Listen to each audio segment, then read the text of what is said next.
Përshëndetje dashur shikues, mirë se vini në Agora News. Do të flasim për fushatën elektorale dhe të ftuar kemi kandidatin për deputet të Partisë Demokratike në qarkun e Shkodrës, por që përfaqëson Malsinë e Madhe, zotin Aurel Markaj. Zoti Markaj, përshëndetje. Përshëndetje nderuar. Zoti Markaj, cila është ecuria e fushatës elektorale nga fillimi i saj deri më tani? Fushata elektorale këtu në Malsinë e Madhe, po në gjithë qarkun e Shkodrës ka ditë që ka filluar. Ne kemi bërë takimet shumëta me banorë të zonës Malsisë së Madhe për gjithë qarkut. Përveç banorëve kena pas kontakte me shumë njerëz, me faktorë të ndryshëm, me fermerë, me pozicione të ndryshme të njerëzve që kanë të Malsinë të Madhe. Strukturat e Partisë Demokratike janë gjitha në terren, gjitha janë për një qëllim që të maksimizojnë votën për Partinë Demokratike dhe të sjellin me datën 11 maj shpresën dhe ndryshimin e shumë pritur nga gjithë malësorët, nga gjithë qarku i Shkodrës, dhe jam i bindur se fitoria ka përfilluar nga këtu, nga Malësia e Madhe, Shkodra dhe në gjithë Shqipërinë. Pse vendosët të garonit për deputet në siglën e Partisë Demokratike dhe aq më tepër në një listë të hapur? Unë si Aurel kam vite që jam pjesë e strukturave të Partisë Demokratike. Unë që nga viti 2011 e në vazhdim kam kanë vazhdimisht në pozicione drejtuese të Partisë Demokratike. Në vitin 2016 unë kam kandiduar për forumin rinor këtu në Malsinë të Madhe dhe kam kanë fitues i garës që kena pasur në Malsinë të Madhe, kam drejtuar forumin rinor nga viti 2016 deri në vitin 2021. Në vitin 2017 unë kam qenë sërish kandidat i Partisë Demokratike në qarkun e Shkodrës, në listën shumë emërore. Në vitin 2019, siç pa të kenë asot kohë, Partia Demokratike i pa djeg mandatet dhe unë si rrallës në listën pa të ardhur mundësia për me marrë mandatin e deputetit dhe unë asnjëherë nuk e kam pas si synim që të marr thjesht një mandat të deputetit për përfitimet mia personale si Aurel. Dëshira ime më e madhe është që të përfaqësoj qytetarët, të jem zëri i qytetarëve, bashkëpunem me këta qytetarë për problemet, për hallet e tyre. Unë vazhdimisht kam aderuar te Partia Demokratike dhe asnjëherë nuk kam pas si synim forca të tjera opozitare. Për mua Partia Demokratike vetëm një. Cili është programi juaj konkret për zhvillimin e zonës, konkretisht Malsisë Madhe, por që shkon edhe më tej në qarkun e Shkodrës? Programi i Partisë Demokratike i hartuar nga strukturat e saj në qendër është një program jashtëzakonisht shumë i mirë, i cili përfshin gjitha shtresat në gjithë Shqipërinë. Po një ndërtash në Malësia e Madhe me gjithë këto shtresa që ka. Një ndërtash Malësia e Madhe ka shumë njerëz që merren me bujqësi, me blegtori. Për sa i përket këtyre pjesëve të strukturave, Partia Demokratike ka programin e saj e cila do të ketë një impakt jashtëzakonisht shumë pozitiv për sa i përket këtyre shtresave. Po kështu, unë si i ri në programin tim, nëse unë marr një mandat deputetit, një pikë kryesore do të jetë shtylla kryesore e programit tim do të jetë rinia, bashkëpunimi me ta, mundësia për me dhënë të trive për me ndërtuar të ardhmen e vet tonë Malsinë të Madhe në Shkodrën në Shqipëri. E kam thënë edhe për intervista të tjera, një nga problemet më madhore e madhe që ka kjo zonë është largimi masiv i trive dhe trejave. Kjo është një fenomen që e ka prek më shumë të këtë zonë dhe unë si i ri, si kandidat për deputet, si deputet i arshëm nesër, do bëj gjithçka çashtë mujtë që më kthyej shpresën këtyre trive dhe trejave që ta shohin si mundësi ndërtimin e të ardhmes tonë Malsinë të Madhe në Shkodrën në Shqipëri. Jo ta shohin si mundësi largimin nga ky vend. Cili është vizioni konkret për rikthimin e të rive në atë zonë, qoftë në programin e përgjithshëm të Partisë Demokratike, por edhe atë tuajin? Programi i Partisë Demokratike ka një pikë kryesore për sa i përket diasporës, emigrantëve që kanë lënë këtë vend dhe kanë ikë nëpër vendet e botës të ndryshme. 5 vitet e para të kthimit të tyre në Shqipëri, taksat e tyre do të jenë falas. Pra ka një mundësi që me ndërtu një biznes, me ndërtu një të ardhme, taksat do të kenë zero. Është një frymë pozitive që i bën që këta njerëz që kanë ikë vitet e fundit ose me vite më përpara ta shohin si mundësi kthimin e tyre në Shqipëri. Malësia e Madhe është një tokë e bekuar. Është një tokë e cila prodhon gjithçka.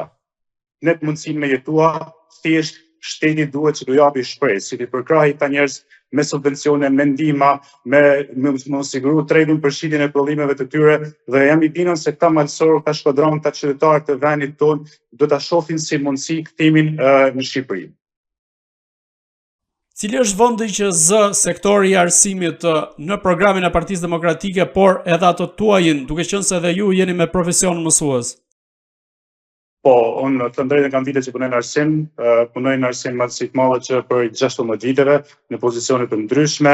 Një në problemet edhe këto kryesore është boshatisja e klasave, boshatisja e shkollave si pasojë e fenomenit të largimit njerëzve. Ju e dini shumë mirë, pika kryesore e programit Partisë Demokratike është që ta çojmë buxhetin e shtetit shqiptar në 5% për sa i përket arsimit, duke rritur pagat e mësuesve, duke stimuluar studentët, duke stimuluar nxënësit që të kenë mundësi për me vazhduar një shkollë të lartë, për me vazhduar jetën e tyre këto. Përveç kësaj, digitalizimi i shkollave sepse lën për të dëshiruar, sidomos në malësitë mëdha dhe në gjithë qarkun e Shkodrës, flasim çdo ditë për digitalizim, por struktura, baza materiale në për këto shkolla lën për të dëshiruar. Në programin e Partisë Demokratike, gjitha shkollat do të pajisen, do të digitalizohen, do të kenë mundësi që këta nxënës të jenë siç janë bashkëmesatarët e tyre në gjithë Evropën. A ka Partia Demokratike, por edhe ju një program ose plan konkret për zhvillimin e biznesit të vogël, po ndërkohë edhe zhvillimin e ekonomik të zonës sa i përket qoftë qarkut të Shkodrës, qoftë edhe Malësisë së Madhe? Atëhera, Malësia e Madhe është një zonë e cila ka shumë biznese të vogla. Për sa i përket taksave të tyre, sot ata e dinë se sa paguajnë. Me ardhmën e Partisë Demokratike në pushtet, biznesi i vogël do të ketë një lehtësim për këtyre taksave, e cila do të ndikojnë drejt për drejt në buxhetin e tyre familjar. Përveç kësaj, klima e biznesit do të jetë shumë më pozitive. Në një ekonomi e cila nuk qarkullon leku, ajo ekonomi është e destinuar të shkatërrohet. Leku në një ekonomi duhet me qarkullua, jo vetëm në një grusht vogël njerëzish, por të ketë masivisht që mundohen gjithë të kenë një mundësi, të kenë një shpresë për me jetua në vendin e vet. Sa mandate synon që të marrë Partia Demokratike në zgjedhjet e 11 majit në qarkun e Shkodrës? Partia Demokratike në gjitha sondazhet e saj, theksoj sot i ka të sigurta 6 mandate e lufton fort për mandatin e 7. Ndërkohë, them edhe një diçka, ne sot kena pas kontakte të jashtëzakonshme me diasporën, e cila na ka dhënë një frymë jashtëzakonisht shumë pozitive, një frymë jashtëzakonisht shumë të mirë, të cilët janë shumë të interesuar me votua, u kanë shkuar fletat e votimit nëpër shtete të ndryshme, dhe janë të angazhuar masivisht ta votojnë Partinë Demokratike. Kjo është një frymë shumë e mirë, kjo është një frymë e cila do përcjellet dhe në datën 11 maj në zgjedhjet që do bëhen në Shqipëri. Jam i bindur se kësaj rradhe, diaspora do ta ketë shtysën kryesore për me dhënë vendin që meriton kësaj keqëqeverisje, e cila ka shkatruar këtë vend për vite tona. Jam i bindur se edhe në Malësitë të Madhe, rolin kryesor do ta kenë diaspora dhe gjithë ta banorë të Malësisë së Madhe, të qarkut Shkodrës, e cilët do të vendosin me patriotizëm, ta shohin si mision ndryshimin e kësaj qeverie. Ndryshimi i nderuar është pozitiv për gjithë. Ndryshimi është i mirë edhe për atë majtin. Ndryshimi duhet për gjithë, duhet për triun, duhet për këto. Për mësuesin, për fermerin, për mjekun, për këto ndryshimi është i mirë. Ndryshimi është i mirë edhe për vetë kryeministrin e Shqipërisë. Sa besim keni që e gjithë diaspora, po themi, mund t'ju mbështesë në këto zgjedhje dhe a keni një përqindje të caktuar sa i përket kësaj mbështetje? Them drejtën, na kena marrë në 2 ditët e fundit nga diaspora me qindra telefonata, me qindra mesazhe nga kanë ardhur me dëshirën më të madhe për të dhënë kontributin e tyre për Partinë Demokratike, për ndryshimin e shtetit. Ata e shohin si mision ndryshimin e kësaj keqëqeverisë që ka 12 vite. Dhe jam i bindur se do ketë një rol jashtëzakonisht shumë madh. Me përqindje unë nuk di të them sot se akoma vazhdojnë zarfet të shkojnë në shtete të ndryshme, por jam i bindur se ndryshimin më madhore do ta japin diaspora këtë herë në zgjedhjet e Shqipërisë. Zoti Marka, edhe i pyetje fundit, si është gjendja në qarkun e Shkodrës dhe konkretisht në Malësinë e Madhe në këto 12 vite qeverisje të Edi Ramës dhe çfarë pritet t'i sjell Partia Demokratike nëse merr pushtetin pas zgjedhjeve të 11 majit? Për 12 vite kena pas vetëm largim. Largim trish, largim trejash, largim familjesh, largim njerëzish të cilët nuk kanë pas lloj rrugëzgjedhje në Malësinë e Madhe, në Shkodër edhe kudo. Me ardhmën e Partisë Demokratike do bëhet gjithçka që këta njerëz që kanë mbetur në Malësinë të Madhe, në Shkodër e kudo, mos ta shohin si mundësi largimin e tyre. Pse jo? Edhe këta njerëz që kanë ikë vitet e fundit dhe shumë vite më përpara, të krijohet frymat, të krijohet shpresa që të kthehen në këtë tokë bekume, në këtë tokë që Zoti ka fal gjithçka. jam i bindur se mas 12 majit çdo lloj fryme të shpresë do i kthehet kësaj toke këtij vendit. Dhe njerëzit do ta shohin si mundësi ndërtimin e të ardhmës këtu, ndërtimin e jetës tyre këtu, familjeve tyre këtu, dhe gjithë ata që janë larguar besoj shumë fort se do ta shohin edhe si mundësi kthimi në Malësi të Madhe. Malësia e Madhe është një ndër zonat, një ndër trevat që ka një zhvillim të jashtëzakonshëm për sa i përket turizmit. Ka mundësi turistike. Çfarë pa pasur në dorë Zoti kësaj toke ja vallon.